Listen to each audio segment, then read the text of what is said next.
È difficile dire con parole di figlio ciò a cui nel cuore ben poco assomiglio.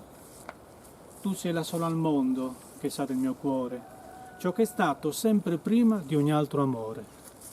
Per questo devo dirti ciò che è orrendo conoscere, è dentro la tua grazia che nasce la mia angoscia.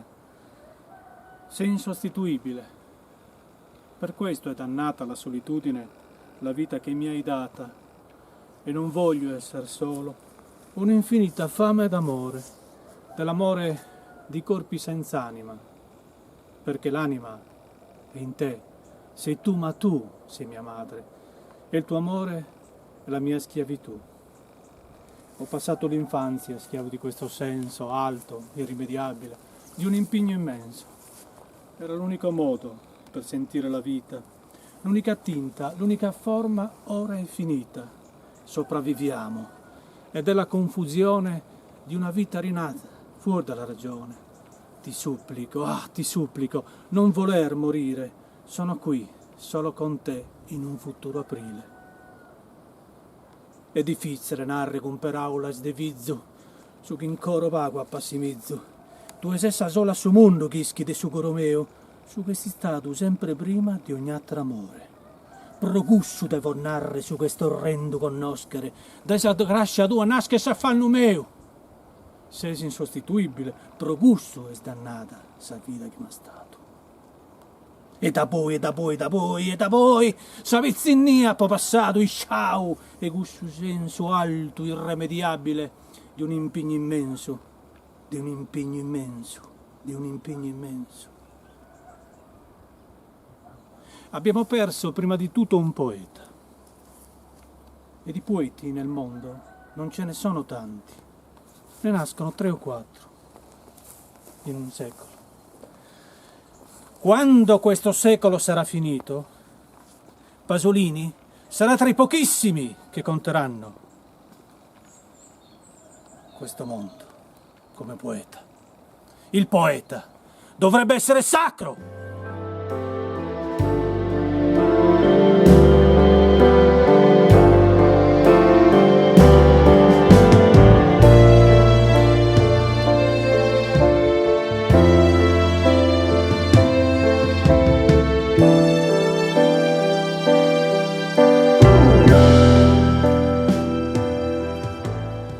Il mio sguardo di intellettuale contemporaneamente abbraccia 3 culture: la Sardegna, l'Italia, l'Europa. Sono sostanzialmente un intellettuale e un poeta bilingue, cioè dall'età di 16 anni ho usato all'inizio l'italiano, poi il sardo per esprimere in versi i miei sentimenti più reconditi o espliciti. Poi a questa mia attività piuttosto impegnativa si è aggiunta un'altra attività, quella del traduttore. Anche se alle origini della mia presenza intellettuale avevo già nei primi mesi in cui appunto mi accingevo a scrivere tradotto la supplica a mia madre che ho declamato un attimo fa. Quella fu l'unico lavoro che feci a 4 mani, l'unico, con il mio mentore Carlino Mureddu. Perché dico unico e perché tiro in ballo Carlino? Perché all'epoca non avevo la cultura che avevo oggi, ero un novellino, un principiante, un poeta debuttante, per cui con grande passione e determinazione, quando scoprì questa mirabile lirica, chiesi al mio mentore se potessimo tradurla, perché avevo intuito che avrebbe reso anche attraverso la lingua sarda, e credo di aver avuto ragione. Tanto che poi questa composizione è stata apprezzata moltissimo da intellettuali di qualità come Nicola Tanda, addirittura il professor Tonino Mario Rubattu la impose all'attenzione del pubblico di poesia nella rivista Sischiglia. Poi l'ho declamata in diverse circostanze pubbliche, nei recital di poesia, persino in continenti, a Genova quando ero di casa, spesso proponevo Pasolini in italiano ma anche Pasolini in logudorese.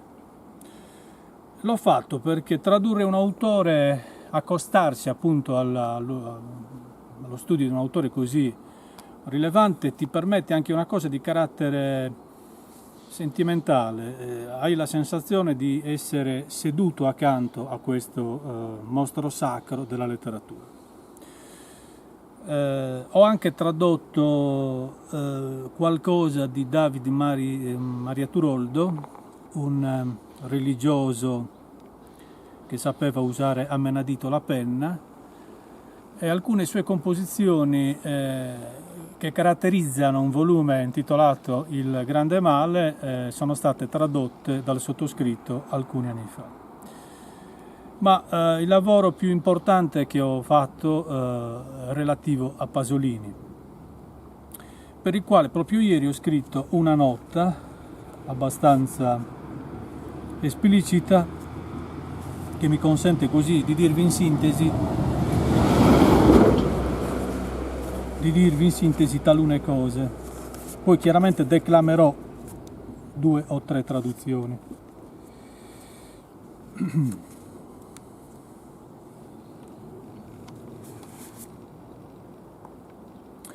Il sardo logudorese è una delle 2 tradizionali partizioni ortografiche della lingua sarda. Questo è un elemento molto importante per poter lavorare bene, quindi bisogna avere anche consapevolezza dell'anima della lingua.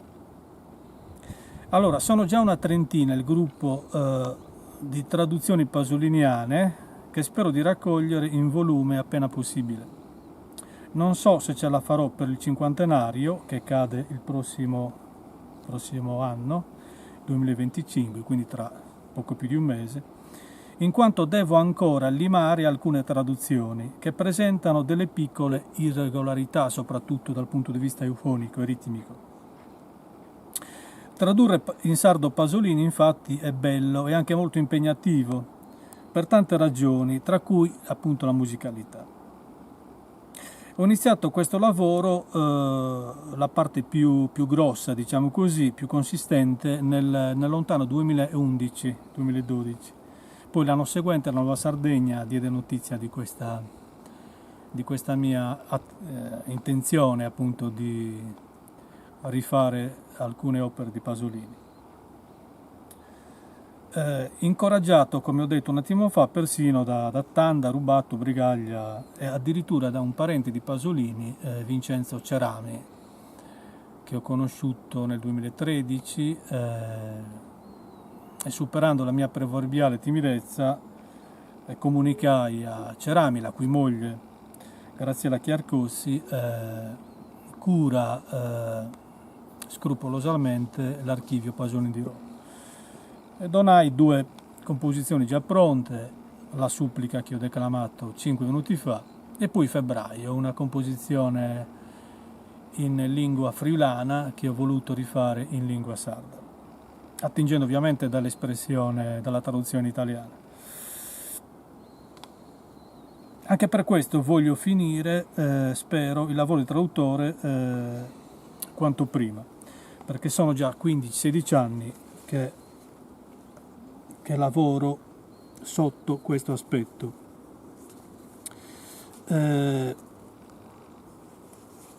All'inizio la grandezza di questo progetto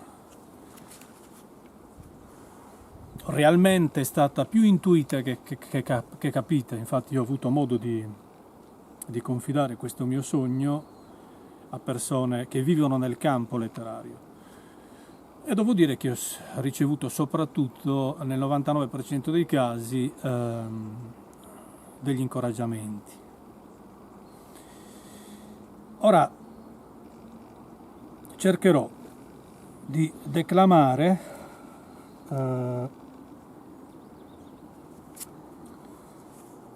Pasolini in sardo del sottoscritto, e così vi metto nelle condizioni di bocciarmi o di promuovermi, però dovete avere un atteggiamento non lassista, non fazioso, ma obiettivo. E l'obiettività in questa società si sta estinguendo, ahimè. Innanzitutto declamo la versione in italiano. La versione in italiano stessa è una traduzione dal dialetto, che è poi una lingua, dal friulano. Non dimentichiamoci che Pierpaolo Pasolini, le radici di questo grande poeta erano friulane, per via della mamma, Susanna Colussi,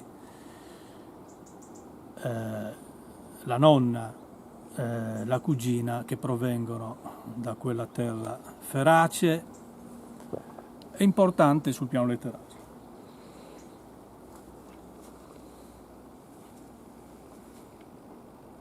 Io sono nero di amore, né santo né diavolo. Il santo ride del diavolo e il diavolo del buon cuore. Quanto ride, quanta allegria! O il male è più forte e devo dimenticarlo, oppure è più debole e devo ricordarlo. Posso soltanto dire che dal male dei ricci al mondo non si può guarire. Deo so, nieddu de amore, né santo né demonio. Su santo rie de su demonio, e su demonio de su bonu goro. Quando riede, canta allegria. O su male è più forte, e lo devo dimenticare. È più debile, e lo devo aumentare. Potto solo narre di de su male, de sos eritos, in su mondo, de su male, no, in su mondo non si può sanare. La poesia di Pasolini gronda di metafore sublimi. Poi ho scelto per questa mattina un distico, una strofa di 2 soli versi, un po' alla maniera di Ungaretti. È una delle composizioni di cui sono più orgoglioso, perché credo di aver sistemato impeccabilmente anche la musicalità. I componimenti più brevi generalmente sono quelli più difficili, più ostici. Costituiscono delle imprese ardue sul piano intellettuale, ma anche degli stimoli gustosi, sempre sul piano intellettuale. È necessario bruciare per arrivare consumati all'ultimo fuoco. È necessario bruciare per arrivare consuntos all'ultimo fuoco.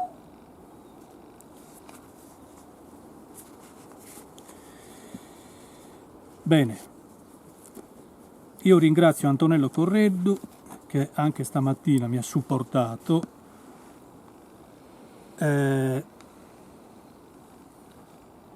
Spero appunto nella maniera più opportuna di completare questo lavoro, che mi impegna ormai da 16 anni. Ribadisco la parte più consistente, perché in realtà poi la prima lirica pasoliniana la tradussi nel lontano 1993. Pensate, avevo solo 18 anni e avevo il viso imberbe, con qualche brufolo. Dal giorno sono passati, credo, 31-32 anni, finché nel 2011, ecco, ho ripensato a questo progetto con grande determinazione e con grande ambizione. Io vi saluto, nel frattempo Gina si è rifiutata di intervenire perché lei è più per la poetica di Eugenio Montale. Io me ne farò una ragione anche stavolta. Arrivederci.